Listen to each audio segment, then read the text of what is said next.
We're at Coverings 2013. We're in Atlanta. I'm with Chad Ogden of QFloors, the CEO of QFloors. And Chad, how are you? Doing great. Out here again. You know, I keep making the trek. It seems like every couple months I'm out here. So I thought when you said out, you were talking about your stand. You probably have the absolute worst location in this whole building. it's okay. You have to get a backpack on to make the trip out here, and you know, get a hotel room halfway down the aisle, and you know, it's out here, but we're good. I did leave breadcrumbs, you know, on the way out here. So you know where to go to get back, huh? Well, as you said, you know, you are at the very end of almost the last aisle, but you say people walk down here and come back. So actually, it's not been that bad. It's not been that bad. No, better than I expected. So you can see there's not a ton of traffic here, but we've had a fair amount of people come by and a couple of customers. So it's been worth us being here. So ceramic tile, as you mentioned, this isn't a show where you come every year. It's been some time since you've been here last. Well, it's been 6 years, and really the reason was when we were here last, it seems like there were a lot of distributors, a lot of people from out of town, which really 6 years ago was not our focus. And just recently, within the last year or so, we've put some new commercial features in our product and some new distribution features in our product, which is now allowing us to have a different clientele, and I think maybe because of that, we're getting a better response here at this show. So these are primarily, this is a distributor show primarily. Yeah, so that's why we haven't come in the past. But now we've got these new products, and you know, we've been talking about. We've signed up some brand new clients that are much larger now and that are dealing in distribution and stuff, and so we have those features and things and clients that now deal with that segment, and it's going good. We're in a good place here. So talk about those features that make this more attractive to a distributor. Well, the biggest one I think is the warehousing features that we have, being able to track things in bigger warehouses, being able to ship things around to multiple locations, those kind of things, being able to track your warehouse, picking tickets that are automated, and all those kind of things that you would need in a bigger warehouse. Those are some. The other thing is the completion of invoices, doing high volumes of completion of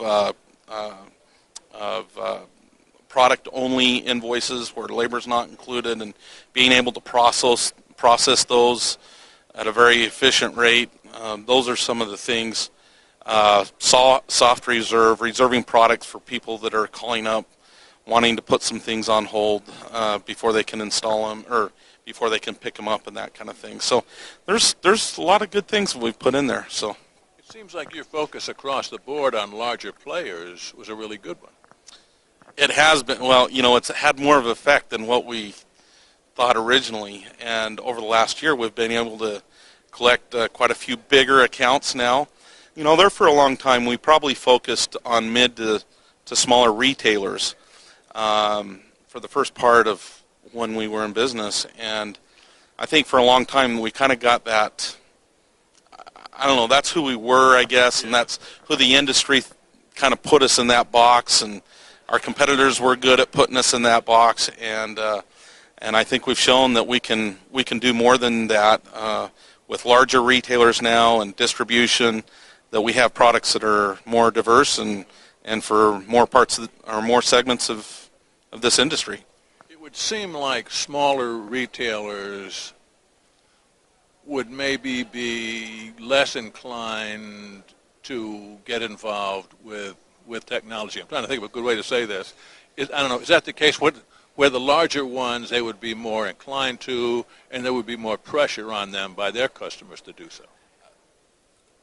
Yeah, and this is a generalization, right? Because it's not true with everybody, but in general, the smaller the operation, the less need there is to be efficient, because you can do things with worse tools, I guess.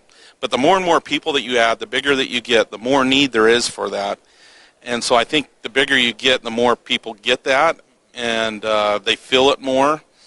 And so I would say this: the smaller the dealer in general, the harder it is to train them and to teach them, because you're teaching them all the things that they need to know. And so it's not just software, it's business, it's common sense, it's profit and loss statements, it's how do you do things, what's your business process. So really, the smaller the person, the processes and all that is sometimes even harder to teach. Is that because you're introducing new things to them? I mean, efficiency is a requirement the larger you get?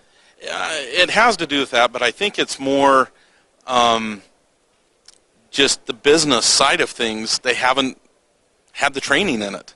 I mean, more often than not, you're taking an installer that's opened up a store, and to this point, they're just adding $1 or $2 to the price or the cost of their thing and selling it, and wondering why they're going out of business, and because there's no business background there. And so we do. I mean, I would say a lot of what we do is business consulting. It's not just software, and how to be profitable and how to produce a monthly financials.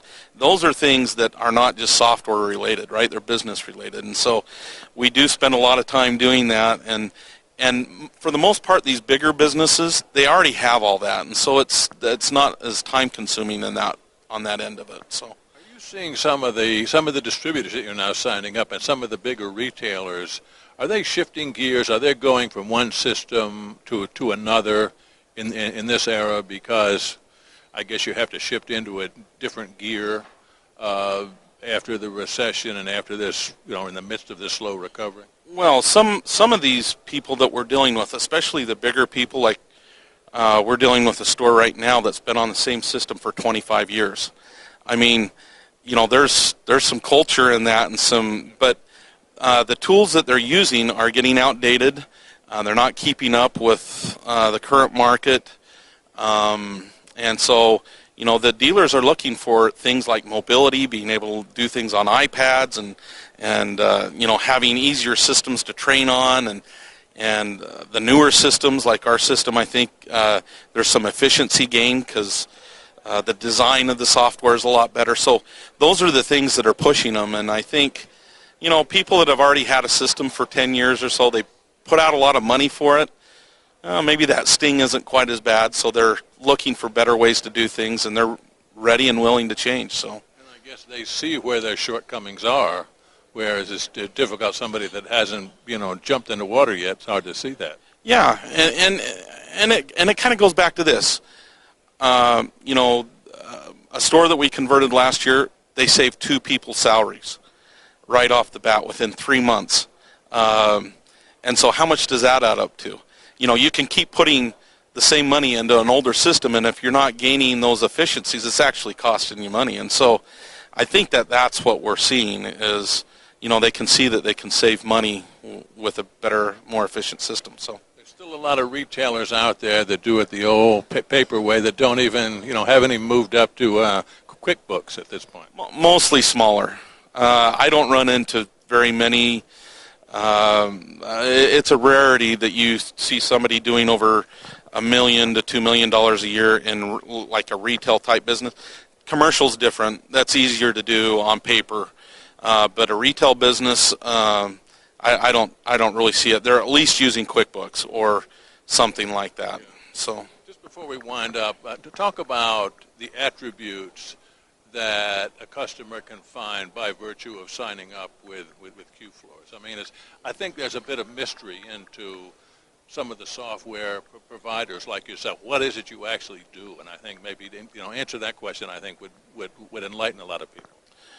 So I think what you're asking is what kind of a benefit or thing that they would get out of it that they're not getting right now. Even like with a QuickBooks system, there's a lot of things that people would get. Our system starts with the front end lead tracking and knowing who's coming into your store, and sales management, knowing how efficient your salespeople are, close rates. Where are the people coming from? Was it from a TV ad? Was it from a newspaper ad? So you're getting all of those kind of benefits. And then you move from there to filling out a customer invoice, tracking them, being able to know what they bought, what the profitability was on that customer, knowing who owes you money, knowing how much to pay your salespeople and your installers so that you don't double pay them. A lot of people pay them more than one time because they're not tracking these kind of things. And then you move on to your purchase orders and your ordering process and inventory.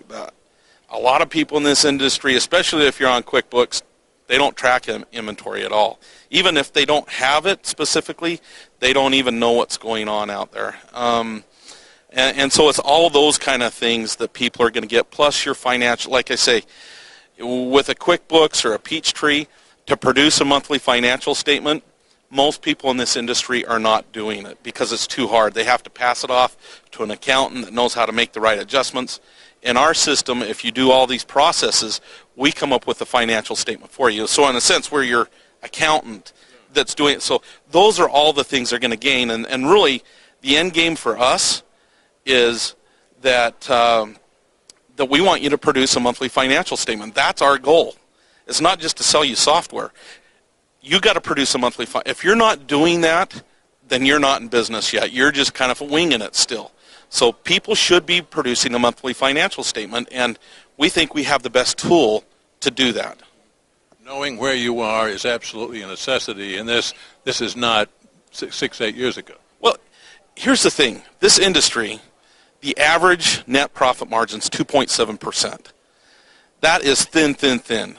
If you don't know where you're at, you could be out of business. And that's what happened when the recession hit. People didn't know where they were, and a quarter of the stores went out of business. Okay? And so in this industry especially, it's very critical to know. And so the difference between 2.7% and 5%, if you know what you're doing, you can get to there, fairly easily. So if somebody wants to get a hold of you, how do they do that? Well, QFloors.com, our websites, that's probably the best way to contact us. You can email us, on our website and stuff. It's the best way to get a hold of us. So. Well, it's great to talk with you. It's great to see you here. I'll have to see if I can find my way back to the main part of this show here. I've got a GPS coordinate here that can lead you back out of here. I may need it.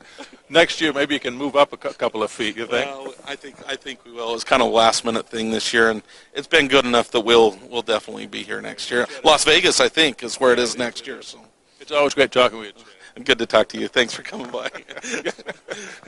We've been talking with Chad Ogden. He is the CEO of QFloors. We are at Coverings 2013, and this is Talk Floor TV.